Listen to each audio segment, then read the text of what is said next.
The countdown begins. Every moment counts. Now, for the believer, it's not where you'll spend eternity. For the believer, it's how you'll spend eternity. The decisions you make today determine where and how you will spend eternity. You will not be judged on what you did.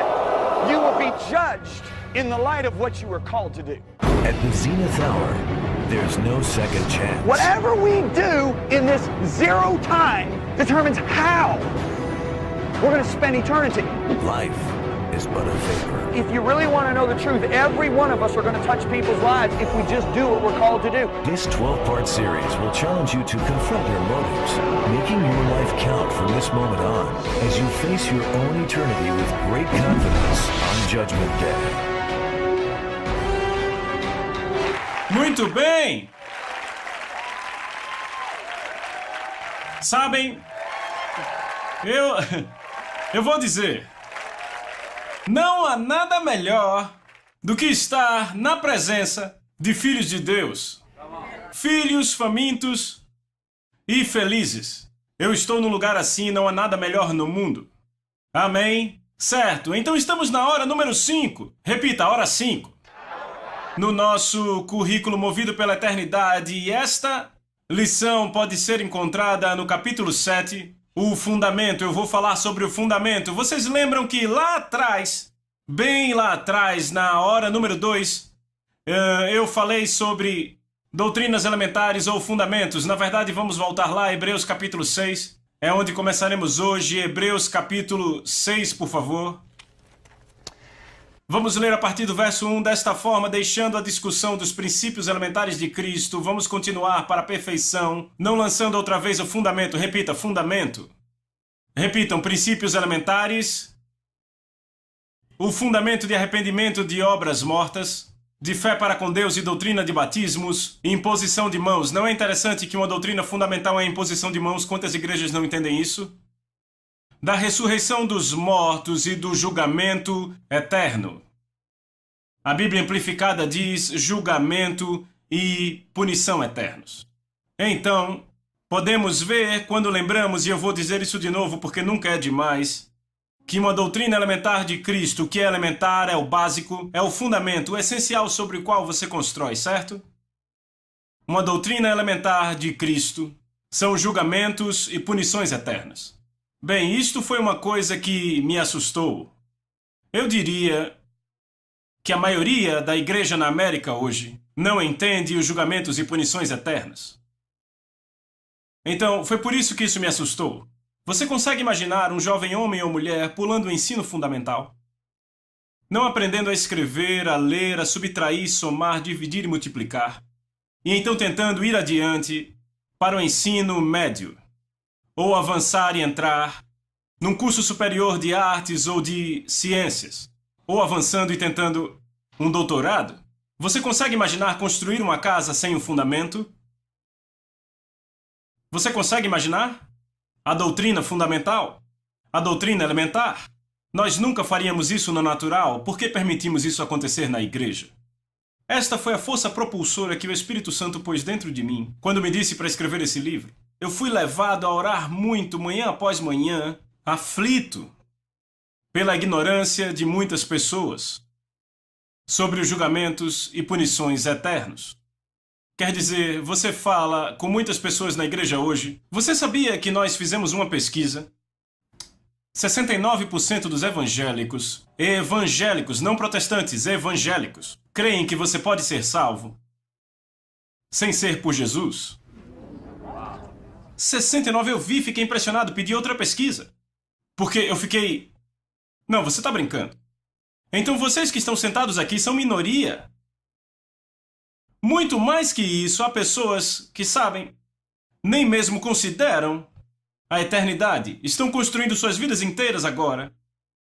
Elas têm as promessas de Deus, elas têm as alianças de Deus, e estão usando isso para viverem uma vida bem-sucedida. Quantos sabem que você pode usar as alianças e pactos de Deus mesmo sem ser salvo e se dar bem? Estão comigo? A March of Dimes foi criada por um cara que nem era crente ainda, e ele criou um programa gigante para ajudar pessoas e sabe, ele estava doente, morrendo, mas ele se recuperou e virou um homem muito rico. Como resultado de exercitar as leis e princípios de Deus de dar e semear, ele teve colheita. Saúde física, assim como prosperidade, grande prosperidade. Então, sem estar firmemente fundamentados nos princípios do julgamento eterno, não podemos construir uma vida firme, apropriada e saudável em Cristo, ok? Notem que Jesus, nos evangelhos, falou mais do inferno do que do céu. Por que ele faz isso? Ele faz isso para plantar um firme fundamento em nossos corações sobre o temor do Senhor. Vá comigo para o Evangelho de Lucas, capítulo 12, e eu mostro. Evangelho de Lucas, capítulo 12. No verso 4, Jesus diz: Digo-vos, pois, amigos meus, não temais os que matam o corpo e depois disso nada mais podem fazer. Eu, porém, vos mostrarei a quem deveis temer. Temei aquele, na Nova Tradução Viva diz: temam a Deus, que depois de matar, tem poder para lançar no inferno. Sim, digo-vos, temam a Deus, temam a Ele. Vêem isso? Então por que Jesus nos diz isso no Novo Testamento? O verso anterior, verso 2. Não há nada encoberto que não venha a ser revelado, e oculto que não venha a ser conhecido. Porque tudo o que dissestes às escuras será ouvido em plena luz, e o que dissestes aos ouvidos no interior da casa será proclamado dos eirados. Obter e manter um bom entendimento dos julgamentos e punições eternas firmemente planta o temor do Senhor nos nossos corações. Deixe-me explicar isso. Apenas Deus pode dar a sentença eterna do inferno. O que fazemos em secreto será manifesto pela luz da sua glória no julgamento, não é? E vamos entrar nisso em mais algumas horas. O temor do Senhor nos mantém continuamente cientes que nada pode ser escondido dele. Qual é a primeira coisa, se vocês notarem no livro de Isaías? Qual é a primeira coisa que acontece com o homem, e também achamos no livro de Ezequiel e Jeremias? Qual é a primeira coisa que acontece com os homens que perdem o temor do Senhor? Eles continuamente dizem, você vê isso nesses 3 livros do Velho Testamento, o Senhor não vê. Lembram deles dizendo isso, o Senhor não vê? O que ocorre é que eles reduzem Deus ao nosso nível. É claro que eu posso fazer coisas e não contar a vocês, e vocês fazerem e não contarem a mim. Certo? Mas quando se tem o temor do Senhor, o verdadeiro temor do Senhor, sabe, não há nada secreto que não venha a ser conhecido. Não há nada escondido que não será trazido à luz no julgamento. Aí você vive sua vida totalmente diferente, é um fundamento. Estão vendo isso? O temor do Senhor nos faz saber que nada pode ser escondido dele. Se não temos o temor do Senhor, podemos ser enganados, achando que as coisas não são percebidas e recebermos o conforto de uma misericórdia bíblica que não existe. Podemos nos tornar facilmente um daqueles que se desviam. Aqueles que não têm esse fundamento certamente cairão no temor do homem, e quantos sabem que serviremos o que tememos? É um bom lugar para dizer amém. Então, se não temos um entendimento consciente dos julgamentos e punições eternas, não teremos uma certa medida do temor do Senhor, pois ouçam. Pois os julgamentos de Cristo são de fato um aspecto do temor do Senhor. Agora ouçam o que Paulo diz em 2 Coríntios 5. Eu vou dizer de novo. Os julgamentos de Cristo, 2 Coríntios 5, vou dizer de novo. Os julgamentos de Cristo são de fato um aspecto do temor do Senhor. 2 Coríntios capítulo 5, acharam? Vamos ver o versículo 9. Paulo diz, e ele está falando a crentes aqui.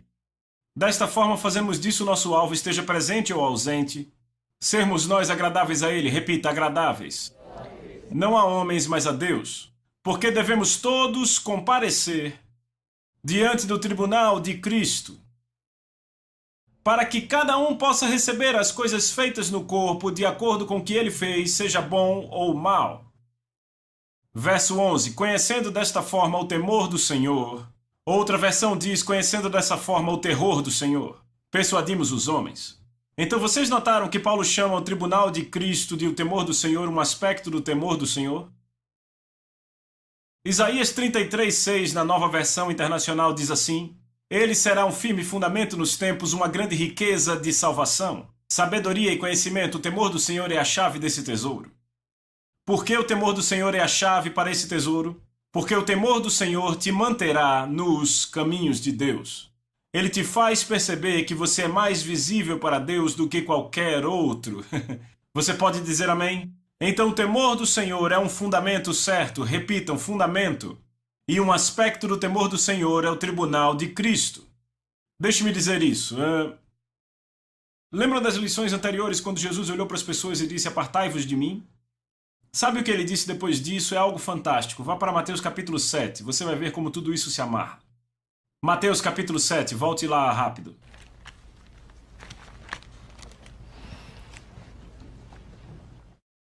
Então Mateus 7, 21, nem todo aquele que me diz Senhor, Senhor entrará no reino dos céus, mas apenas aquele que faz a vontade do meu Pai nos céus. Muitos me dirão naquele dia, Senhor, Senhor, não profetizamos em teu nome não expulsamos demônios e não realizamos muitos milagres. Então eu lhes direi claramente, apartai-vos de mim, nunca os conheci, vocês que praticam o mal. Então ele diz, portanto, o que significa isso? Por causa disso, quem ouve estas minhas palavras e as pratica, é como um homem prudente que construiu sua casa sobre a rocha. Fundamento.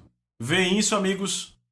Caiu a chuva, vieram os rios, sopraram os ventos e deram contra a casa e ela não caiu porque estava fundamentada na rocha. Mas quem ouve as minhas palavras e não as pratica é como um insensato que construiu sua casa sobre a areia. Caiu a chuva, vieram os rios, sopraram os ventos, deram contra a casa e ela caiu e foi grande a sua queda. Uma das manifestações do temor do Senhor é a obediência. Não é interessante que Jesus diz que nos últimos dias muitos se desviarão e eles ouvirão apartai-vos de mim no julgamento. E imediatamente ele diz, portanto, é isso que você precisa fazer. Construa o fundamento. Um fundamento de quê? Obediência. E obediência é alimentada pelo temor do Senhor. Então deixa eu perguntar, o que é o temor do Senhor? Primeiramente, não é ter medo de Deus. Posso dizer de novo? O que é o temor do Senhor? Não é ter medo de Deus. Como se pode ter relacionamento e intimidade com Deus? É o desejo número 1 dele para você, se você tem medo dele. Se você se lembrar, Moisés libertou Israel do Egito no livro de Êxodo e os levou diretamente para um monte. Porque Moisés os levaria à terra prometida antes de os levar àquele que prometeu. Então ele os leva àquele que prometeu, Deus se revela a eles e sabe o que eles fazem? Todos fogem. Veja, não é fantástico? Deus vem revelar-se a si mesmo e eles fogem. Então Moisés olha para o povo em Êxodo 20:20. Se você quer uma visão 20:1, aí está. Moisés diz ao povo, não tenham medo, repita, não tenham medo. Ele disse, porque Deus veio prová-los, para quê? Para que o temor de Deus esteja em vocês, para que vocês não pequem. Peraí, não tenham medo porque Deus vai pôr o temor dentro de vocês? Isso soa contraditório, mas não é. Ele está diferenciando o fato de ter medo de Deus e o temor do Senhor. Há uma diferença. A pessoa que tem medo de Deus tem algo para esconder. O que Adão fez no momento em que pecou? Se escondeu da presença do Senhor. O que Jonas faz no momento em que desobedece? Ele foge da presença do Senhor, ele tenta. Então, estão comigo? Mas a pessoa que teme a Deus não tem nada a esconder. Tem medo de ficar longe de Deus. Ok? Estão comigo? Então o temor do Senhor não é ter medo de Deus. É um bom lugar para dizer amém. Então, o que é o temor do Senhor? Vamos dar a definição. O temor do Senhor é honrá-lo, é estimá-lo acima de qualquer coisa ou qualquer um, é valorizar, reverenciar e respeitá-lo acima de qualquer coisa ou qualquer um. Então, desta forma, o que ele ama, você ama, o que ele odeia, você odeia. O que é importante para ele é importante para você, o que não é tão importante para ele não é tão importante para você. Quantos sabem que há coisas mais importantes para Deus do que outras? Jesus disse aos fariseus, vocês pagam o dízimo da erva doce, da hortelã e do cominho e deixam de lado os ensinamentos mais importantes da lei, justiça, misericórdia e fidelidade. Entendem? Ele disse, vocês devem sim pagar o dízimo, mas devem prestar atenção nisso também, porque são mais importantes. Estão comigo? Nós pregadores temos problemas quando enfatizamos o que ele não enfatiza, ou seja, quando sussurramos quando ele grita e gritamos quando ele sussurra. Quando você teme a Deus, você grita o que ele grita e sussurra o que ele sussurra. Eu achei fantástico o que Paulo escreve no livro de Tito, ele diz, estas coisas eu quero que você afirme constantemente, que aqueles que creem em Jesus devem manter as boas obras. E nós temos enfatizado pouco isso na Igreja da América do século XXI. Nós raramente falamos sobre obras, mas Paulo diz, eu digo a você que enfatize essas coisas constantemente. Ele até disse ao rei Agripa, eu preguei que se arrependessem para Deus, tivessem fé no Senhor Jesus Cristo e praticassem boas obras. E ainda assim não falamos em obras, quase que temos medo de falar disso. Quase temos medo de falar que a fé verdadeira produzirá verdadeiras boas obras. E Paulo disse para falar disso constantemente, porque isso edifica a fé das pessoas. Quando você sabe que o poder de Deus está em você para fazer as coisas de Deus, sabe o que acontece? Isso edifica a fé na sua vida. Mas quando você diz, somos pecadores diferentes, somos pecadores salvos pela graça, você terá um monte de gente pecando, porque é isso que você está pregando. Temos que pregar que esse evangelho é o poder de Deus para a salvação.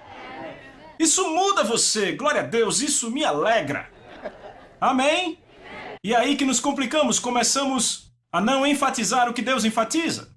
Quando você honra a Deus, você o reverencia acima de qualquer coisa ou qualquer um. Significa que você treme diante da palavra de Deus. Deixe-me dizer, você obedece a Ele instantaneamente. Escreva aí. Você vai obedecê-lo instantaneamente. Número 2. Você vai obedecê-lo quando não faz sentido. Quantos já tiveram essa experiência? Número 3, você vai obedecê-lo mesmo se doer. Quantos tiveram essa experiência? Número 4, você vai obedecê-lo mesmo que não veja benefício. Esther não viu nenhum benefício quando ela foi até o rei. Há muitos americanos que só obedecem a Deus quando vem benefício. Número 5, você vai obedecer completamente. Estão comigo? Entenderam? Então, a manifestação do temor do Senhor são essas 5 coisas. Você obedece instantaneamente, você obedece quando não faz sentido, obedece quando dói, obedece quando não vê benefício e obedece completamente. Esta é a manifestação do temor do Senhor. Por isso Deus diz em Deuteronômio 5, verso 29, Deus disse, quem dera que eles tivessem tal coração, que me temessem e guardassem todo o tempo todos os meus mandamentos, para que bem lhes fosse a eles e a seus filhos para sempre. Agora notem que Deus diz que a manifestação de temer a Ele é o quê? Qual a manifestação de temer a Ele? Qual é? Vejam, sempre guardar todos os seus mandamentos. Não é sempre guardar alguns mandamentos, e não é às vezes guardar todos os mandamentos. É sempre guardar todos os mandamentos. Salmos 111, verso 10, nos diz que o temor do Senhor é o princípio da sabedoria. Ou podemos dizer assim, o fundamento da sabedoria. O temor do Senhor é o fundamento da sabedoria, não é? Então a sabedoria, vamos falar sobre isso mais aprofundadamente depois, isso está ficando bom. É o conhecimento e a habilidade para fazer a escolha certa, no tempo oportuno. Ok? Aqueles que fazem a escolha errada na pressão não têm sabedoria, e a sabedoria vem do temor do Senhor. A Bíblia diz que nossas vidas são comparadas com a construção de casas. Vamos ver isso mais aprofundadamente nas próximas horas. A Bíblia sempre, quando fala sobre edificarmos nossas vidas para a eternidade, compara com a construção de uma casa. Moisés foi fiel sobre a sua casa, não é? Veja, porém, um homem como edifica, certo? Certo? A Bíblia diz o seguinte, em Provérbios 24:3, com a sabedoria edifica-se a casa. Repita comigo, com a sabedoria edifica-se a casa. Mas primeiro vem o fundamento e então a estrutura. Você não constrói uma casa sem ter o fundamento, que é o temor do Senhor, não é? Certo? Então veja isso. Se edificamos nossas vidas com a habilidade de fazer as escolhas certas, então construímos uma vida saudável que poderá estar com confiança diante do tribunal. Os cristãos não se desviariam se tivessem o temor do Senhor firmemente plantado no coração. Não escorregaríamos nem nos afastaríamos da nossa firme devoção a Jesus. Não trataríamos sua palavra como corriqueira, nem com uma atitude casual. Hebreus 3:12 diz, tende cuidado, irmãos, jamais aconteça haver em qualquer um de vós coração perverso que vos afaste do Deus vivo, mas exortai-vos a cada dia, para que nenhum de nós seja endurecido pelo engano do pecado. Vocês se lembram quando Moisés disse, Deus porá o temor em vocês para que não peque? É o temor do Senhor que nos afasta do pecado. Eu disse, é o temor do Senhor que nos afasta do pecado, não o amor de Deus. Agora deixa eu dizer algo aqui, eu quero que fique bem claro isso que eu vou dizer. É preciso o temor do Senhor e o amor de Deus para impedir que nos desviemos, para nos manter no caminho. O amor nos afasta do legalismo. O temor nos afasta da injustiça. É preciso ambos para nos manter no caminho estreito, entendem? Certo? Mas eu acho interessante como Deus enfatiza o temor tantas vezes. Veja o que ele diz em Jeremias 32:38. Isso é ele falando sobre o Novo Testamento e o povo do Novo Testamento. Ele diz, eles serão meu povo e eu serei o seu Deus. Dar-lhes-ei um só coração e um só caminho, para que me, o quê? temam, repitam, temam, todos os dias, repitam, todos os dias, para que me temam todos os dias. Agora vejam isso. Para o seu bem e o bem dos seus filhos. Agora vejam isso, verso 40. Farei com eles uma aliança eterna, segundo a qual não deixarei de lhes fazer o bem. E porei o meu temor no seu coração, para que nunca se apartem de mim. Então Deus diz que evitará que nos apartemos dele. O temor de Deus e, como aprendemos na última lição, o amor de Deus. Notem que ele diz, não se apartarão de mim. Olhem para mim, eu me lembro quando, alguns anos atrás, eu estava na nação da Malásia. Eu estava no encontro de uma semana na Malásia e havia encontros pela manhã e à noite. Era o último encontro de 4 semanas, era uma sexta-noite e o auditório estava lotado.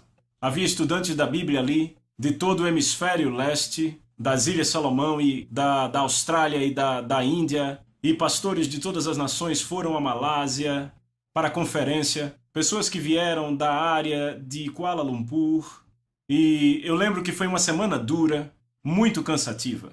Uma das atmosferas mais difíceis que já vi. Lutava com demônios dormindo num café da manhã inacreditável. E eu lembro que no último dia nós tivemos um romper extraordinário. Eu chamei à frente todas as mulheres que tinham um ministério integral. Estavam todas ali, aquele grupo de mulheres, e então, de repente, a presença de Deus veio ao lugar. E as pessoas começaram a rir. Aquelas mulheres começaram a rir. E começaram a rir histericamente, ok? Algumas delas apagaram. E eu olhando aquelas mulheres no chão, rindo histericamente. Então, de repente, outra onda veio e as pessoas começaram a rir no auditório. E era a alegria e o amor do Senhor estavam por todo lugar e foi tão maravilhoso. Então outra onda veio e todos naquele auditório estavam rindo ou gargalhando histericamente. Foi fantástico. Tudo isso durou 10 minutos. Então o Espírito Santo falou ao meu coração, enquanto todos riam. Ele disse, eu virei mais uma vez e essa será diferente. Numa questão de segundos, quando ele disse isso, uma das mulheres que estava no chão rindo histericamente começou a gritar como se pegasse fogo. Quer dizer, gritando, e não era demoníaco, eu sabia. Eu sei dizer quando é um demônio, certo? E aquilo não era demoníaco, estavam gritando como se estivessem queimando com fogo. E então a atmosfera mudou no prédio inteiro. E eu me lembro que quando mudou oh meu Deus. E de repente as mulheres começaram a gritar, aqueles que riam histericamente eram os mesmos que estavam gritando. Eu andando para um lado e para o outro e um pensamento veio à minha mente. John Bevere, se você der um passo em falso, você está morto. Bem, eu não sei se isso aconteceria, mas aconteceu no livro de Atos. Um homem e uma mulher trouxeram uma oferta para a igreja, deram um passo errado e morreram. E eu andando para lá e para cá, e saíram da minha boca estas palavras. Este é o espírito do temor do Senhor, e de repente eu vi aquilo sair da minha boca antes que eu pensasse. E eu lembrei o que Isaías disse, que do tronco de Jessé sairia um ramo, Jesus, e o Espírito do Senhor repousará sobre ele, o Espírito que dá sabedoria e entendimento, que traz conselho e poder, que dá conhecimento e o temor do Senhor. E o seu deleite é no temor do Senhor. Lembram disso? Ou seja, esse é o temor do Senhor, o Espírito do temor do Senhor. E de repente, todo mundo parou de gritar depois de 1 minuto e meio. E ficou daquele jeito, uma atmosfera solene, espetacular, ok? E então era o final daquele encontro, e como terminar o encontro daquele? Eu estava saindo e um casal indiano da escola bíblica veio até mim, e a garota falou, Senhor Bevere, eu disse sim. Ela disse, eu me sinto tão pura por dentro. E eu olhei para ela e disse, eu também. E eu saí daquele prédio, e então, 2 dias depois, eu estava na minha Bíblia e abri em Salmos 19, que diz, o temor do Senhor é puro e dura para sempre. Ouviram? O temor do Senhor é puro e dura para sempre. Eu vou dar a referência a você. Salmos 19:9. O temor do Senhor é puro e dura para sempre. E, obviamente, o Espírito Santo me mostrou. Lúcifer era o líder de adoração na sala do trono. Ok? Ele era ungido, mas ele não temia Deus. Ele não durou para sempre. E eu pensei, 1/3 dos anjos adoravam ao redor do trono, mas eles não temiam a Deus, eles não duraram para sempre. Então eu pensei, Adão e Eva andaram na presença da sua glória, mas eles não temeram a Deus. Eles não duraram para sempre, e de repente um pensamento me veio à mente: toda criatura que estará ao redor do seu trono pela eternidade será testada em uma área. O temor do Senhor. Assim como no amor de Deus, entendem? O temor do Senhor nos dá poder para permanecer. Você deve agradecer a Deus pelo temor do Senhor. Sabe o que a Bíblia diz em Isaías 11? Que Jesus se deleitou no temor do Senhor. Era o deleite dele. Era o temor do Senhor. Espírito de sabedoria, de conhecimento, de entendimento, mas o seu deleite estava no temor do Senhor. O temor do Senhor nos dá poder para permanecer. Repita isso. Nos mantém consistentes e obedientes. Crentes são alertados em Hebreus 4:1. Ouçam esse verso, escrevam, mas prestem atenção. Hebreus 4:1. Visto que nos foi deixada a promessa de entrarmos no descanso, tenhamos temor, repita, temor, para que nenhum de vocês pense que falhou. Veja que ele não diz tenhamos amor. Não é interessante? Ele diz, uma vez que nos foi dada a promessa de entrarmos no descanso de Deus, tenhamos temor, para que nenhum de vocês pense que falhou. Eu nunca esqueço quando estive com Jim Baker. Ele estava preso e me convidou a visitá-lo no seu último ano de prisão. Eu lembro de andar por aquela prisão e Jim me agarrava, me abraçava, não me deixava ir. Sabe, Jim teve um encontro com Jesus. Jesus entrou na sua cela no primeiro ano na prisão. E ele tinha sido completamente liberto, entregue completamente sua vida. Permanecera numa devoção perseverante por sua vida inteira a Jesus. Ele olhou para mim e disse, John, essa prisão não foi o julgamento de Deus para mim, foi a sua misericórdia. E eu olhei para ele assim, uau! Ele disse, porque com a vida que eu estava levando eu ia acabar no inferno. Depois que eu me recuperei, eu perguntei, Jim, quando foi que você se desviou de Jesus? Quando isso aconteceu? Ele disse, não aconteceu. Eu disse, você era um famoso evangelista, cometeu fraude no correio, adultério, como você disse que não se desviou? Ele disse, John, eu continuava amando ele. Eu olhei para ele sem entender nada e ele disse, eu não temia Deus. Ele disse a milhões de americanos assim como eu, eles amam Jesus, mas não temem a Deus, e é preciso os dois. É preciso, se tudo que você tem é temor, você é um legalista. Se tudo que você tem é amor, se torna um iníquo. Sabe qual é o maior perigo nos últimos dias? Iniquidade, porque sabe, no tempo de Jesus havia o legalismo. No nosso tempo é a iniquidade, porque o anticristo não é chamado de o legalista, é chamado o iníquo. Filipenses capítulo 2, verso 12. Na amplificada diz, trabalhe, cultive, chegue ao objetivo, complete na totalidade a sua própria salvação com reverência e tremor, com um desapego, com cuidado sério, ternura de consciência, vigiando contra a tentação de tudo que possa diminuir, ofender a Deus e descreditar o nome de Cristo. Então, basicamente, ele diz, desenvolva a salvação com temor e tremor. Isso nos mantém em alerta, pois cada pensamento, obra e palavra será manifesto no dia do julgamento. Eu vou falar disso depois. Vamos, por favor, para Romanos 11. Essa é uma passagem maravilhosa. Vejam o verso 19. Paulo falando com os gentios crentes, ou seja, nós, falando sobre o fato de os judeus terem se desviado. Verso 19 diz, então você dirá, os ramos foram cortados para que eu fosse enxertado. Está certo, eles porém foram cortados devido à incredulidade e você permanece pela fé. Não se orgulhe, mas o quê? Mas o quê? Tema. Pois se Deus não poupou os ramos naturais, também não poupará você. Que declaração! Portanto, considere, vejam, é a conclusão, portanto, considerem a bondade, o amor e a severidade, o temor do Senhor. Severidade com aqueles que caíram, mas para com você. Bondade se você permanecer na bondade dele, de outra forma será cortado. É uma declaração muito forte. Qual é a outra razão para que os julgamentos e punições eternas, o temor do Senhor, por que isso é uma doutrina fundamental ou elementar? A outra razão é por causa da sua influência na vida de outras pessoas. Se não estivermos firmemente enraizados nos julgamentos e punições eternas, influenciaremos pessoas da forma errada. Eu vou ler direto do livro. Outra razão crítica pela qual temos que ter um firme entendimento da doutrina elementar do julgamento e punições eternas é a nossa influência com os outros. Se nos faltar o temor do Senhor, comunicaremos, seja por palavras ou ações, um evangelho desequilibrado. Isso resultará naqueles que forem influenciados serem suscetíveis a se desviarem no final, caírem. Como influenciadores, temos que transmitir os princípios encontrados na Bíblia sobre como viver uma vida feliz e próspera. Agora, isso é bom. E temos feito isso na igreja, transmitindo os princípios de como viver uma vida próspera e abençoada. Isso é importante. Os princípios encontrados na Bíblia sempre funcionarão como devem. Lembra, eu citei muitos versos na primeira hora. No entanto, sem o fundamento dos julgamentos eternos, vamos ficar sem pregar a cruz. O preço para seguir a Jesus? Vamos pregar mais a mensagem amigável, ao invés de entregarmos nossas vidas a todo custo.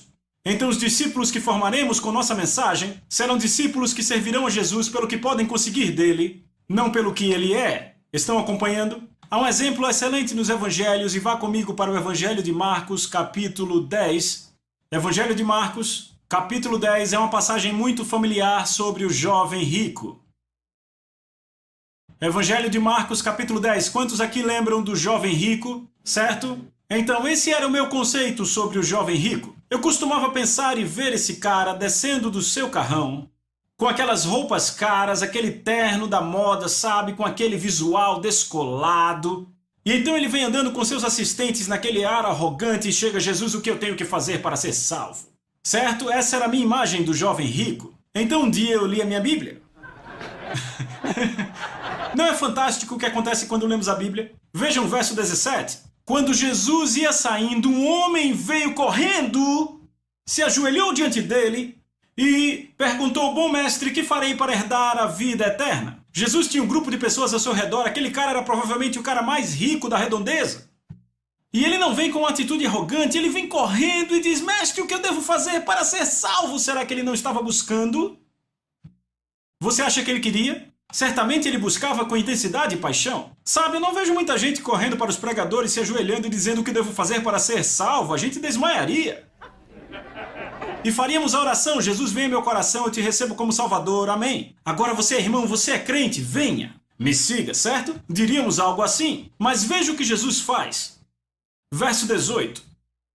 Respondeu-lhe Jesus: por que você me chama de bom? Ninguém é bom a não ser um, que é Deus. Você conhece os mandamentos: não adulterarás, não matarás, não roubarás, não darás falso testemunho, não enganarás ninguém, honra teu pai e tua mãe. Agora, sabe o que acontece aqui? Jesus dá a ele apenas os mandamentos 5, 6, 7, 8, 9 e 10 dos 10 mandamentos. Todos esses mandamentos tratam da nossa relação um com o outro. Ele deixa de lado os mandamentos 1, 2, 3, 4, que tratam da relação entre nós e Deus. Estão comigo? Agora ouçam o que esse cara diz. Verso 20, ele declarou: mestre, a tudo isso tenho obedecido desde a minha adolescência. Olhem para mim. Era por isso que ele era bem-sucedido, ele tinha guardado aqueles mandamentos. Agora vejam isso no Evangelho de Mateus. Todas essas coisas tenho guardado desde cedo, o que mais me falta? Olhem para mim. Você percebe que ele guardou os mandamentos 5, 6, 7, 8, 9 e 10, mas sabia que ainda não tinha vida eterna? Então, quer saber como eu sei que ele sabia que não tinha vida eterna? Porque ele não era enganado?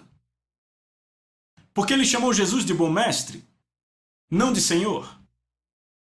Sabe quantas pessoas estão sentadas nas igrejas hoje que chamam Jesus de Senhor, mas não fazem o que ele diz? Enganadas. Porque o livro de Tiago diz que quando você fala com a sua boca o contrário do que você tem por dentro, você engana seu coração. Deixa eu te dar a passagem. Se alguém se considera religioso, mas não refreia sua língua, engana-se a si mesmo, engana seu próprio coração. Isso é Tiago 1,26. Sabe por que há tanta gente que não seria como aquele jovem rico? Porque estão enganadas. Ah, está tudo bem, eu já fiz a oração, já sou do clube. O clube do nascido de novo, orei.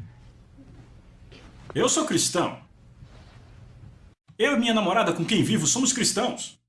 É, os caras com quem bebo também são cristãos. É. São enganados. Esse cara não era enganado. Ele tinha consciência que não tinha vida eterna. Embora guardasse os mandamentos, fosse fiel na sinagoga, mas sabia que faltava algo, mesmo assim tinha contato com a realidade, não era um enganado. Então ele olha para Jesus e diz: o que ainda me falta? E vejam o que a Bíblia diz. Verso 21, e Jesus olhando para ele o amou. Repitam, o amou. Agora olhe para mim. O que é amor? Verdade. Certo? Não elogios. Verdade. Porque o que Jesus vai dizer a esse cara vai fazê-lo ir embora triste e magoado. Não chamaríamos isso de amor hoje com os nossos amigos? Então Jesus olhou para ele, o amou e disse: uma coisa te falta. Vá, venda tudo o que tenha e dê aos pobres. Você terá um tesouro no céu. Então venha, pegue sua cruz e me siga. Veja o verso 22. Mas ele ficou triste, repita, triste, com essa palavra, e se afastou abatido, pois tinha grandes posses. Você imagina se Jesus fizesse isso nos dias de hoje? no nosso ambiente amistoso. Reunião de emergência na diretoria amanhã. Iriam sentar ao lado dele e dizer: cara, você é louco, vai ser o cara mais rico da comunidade, estamos há 6 meses tentando fazê-lo vir aqui. Aí você vai e prega essa coisa de cruz. E você começa a pregar sobre essa maluquice de dar o dinheiro dele aos pobres. O que você está fazendo? Será que não dá para aliviar esse negócio de cruz? Sabe, tira essa coisa pesada, esse negativo, esse aqui também vai direto para o ponto. Onde você faz a oração, ele só tem que dizer: eu recebo Jesus como meu Senhor. E ele seria salvo, sabe? Você só precisava dizer: apenas me aceite e será salvo. E você fala de levar a cruz e deixa ele triste. A gente trouxe ele aqui empolgado e você deixou ele triste. O que você está fazendo? Jesus se deleitava no temor do Senhor. Jesus estava mais interessado em dizer a verdade às pessoas do que informar uma multidão. Então a influência dele para as pessoas foi para a eternidade, não temporária. Hoje temos tanta gente na igreja sentada confortavelmente em seus pecados por causa do que pregamos, porque não estamos pondo a fundação dos julgamentos e punições eternas. Não temos sido uma igreja movida pela eternidade. Na América, nesses últimos anos, o que temos feito é construirmos igrejas enormes, muito grandes, para que elas possam continuar crescendo, e temos evitado anunciar todo o desígnio de Deus. Todo o desígnio. O apóstolo Paulo fez a declaração. Disse: por 3 anos, noite e dia, não cessei de admoestar com lágrimas a cada um. Ele os alertou. Por que não fazemos isso hoje? Onde estão os alertas de Deus? Onde estão os ensinos para libertar homens e mulheres? Se não fazemos isso... Sim, há igrejas que eu vou que fazem isso, e sabe como elas são fortes? São igrejas saudáveis. E eu vejo muito mais alegria verdadeira nessas pessoas do que nas pessoas que apenas mantêm uma atitude positiva o tempo todo. Vai custar a qualquer pessoa ou pregador anunciar todo o desígnio de Deus? Você vai ser perseguido. E sabe o tipo de pessoas que vão te perseguir? Aquelas a quem você ofende. Não é só o mundo. Lembrem disso, amigos. O engano dos últimos dias é a iniquidade. E a iniquidade pode pôr um sorriso. Lembrem que Eva foi arrastada para o lado bom da árvore do bem e do mal, não para o lado mal. Ela não foi seduzida pelo lado mal. Sabe, a maioria das pessoas que vai para a igreja hoje dizem: ei, não mexa com aquelas pessoas ácidas, aqueles grupos de rock, de punk, não vá para os shows. Sabe, mas notem, não é o lado mal, é o lado bom. Jesus pregou a mensagem àquele homem, e ele se foi triste e abatido, porque Jesus se deleitava no temor do Senhor, assim a influência dele para as pessoas era sempre saudável. Você pode dizer amém? Eu vou ler sobre os patriarcas e vou encerrar com isso. Hebreus 11, de 13 a 16, na Amplificada. Todos esses morreram na fé, não recebendo as promessas, mas as vendo de longe tiveram certeza delas. Saudaram e confessaram que eram estrangeiros e peregrinos sobre a terra. Pois aqueles que dizem isso declaram claramente que estão buscando uma pátria e verdadeiramente, se lembrassem do país de onde vieram, teriam a oportunidade de retornar. Assim desejam melhor um país celestial, dessa forma Deus não se envergonha de ser chamado Deus deles e preparou uma cidade para eles. Seguir a Jesus significa se tornar um alien. Se tornar um cidadão de outro país. Um país que não está relacionado ou corresponde a nenhuma sociedade nessa terra. Você sempre estará indo contra qualquer cultura desse mundo se decidir viver como uma pessoa do reino. Você será uma pessoa visada como Jesus era visado. Mas os que vão te perseguir de verdade serão os religiosos. As pessoas que mais me perseguiram por toda a minha vida não foram as pessoas do mundo, de fato eles me respeitavam. Eu já encontrei celebridades que me disseram: eu te respeito, mas eu sei que há um preço a pagar e eu não quero. Eu ouvi claramente de uma celebridade quase bilionária que vivia próximo à minha casa, mas ele disse: John, eu sei que há um preço a pagar, eu amo esse estilo de vida e não quero desistir dele. Ele é como o jovem rico, ele entendia, não era enganado. Ele disse: eu conheço celebridades que dizem que são cristãs, mas eu sei como elas vivem. E aquilo era uma das coisas que o afastava de Jesus. Ele disse, eles estão nos programas, nos testemunhos, mas eu sei o que eles fazem quando as portas se fecham, eu estou lá com eles. Ele não está dizendo que é todo mundo, alguns. Ele sabia que havia um preço. Temos que proclamar esse preço e eu te garanto, se fizermos isso, nossas igrejas serão maiores e melhores. Porque Jesus tinha multidões seguindo ele. Porque ele temia a Deus. Ele se deleitava no temor do Senhor. Este é o fundamento. Amém? Na próxima hora falaremos do céu. É melhor apertar os cintos, porque vai ser bom, amém? Vejo vocês lá. Coming up in Hour 6, John will give you a glimpse of heaven itself, an insight into the appearance and power of your new body, and a description of the New Jerusalem and where we will reign with him. All this and more in the next lesson, Heaven.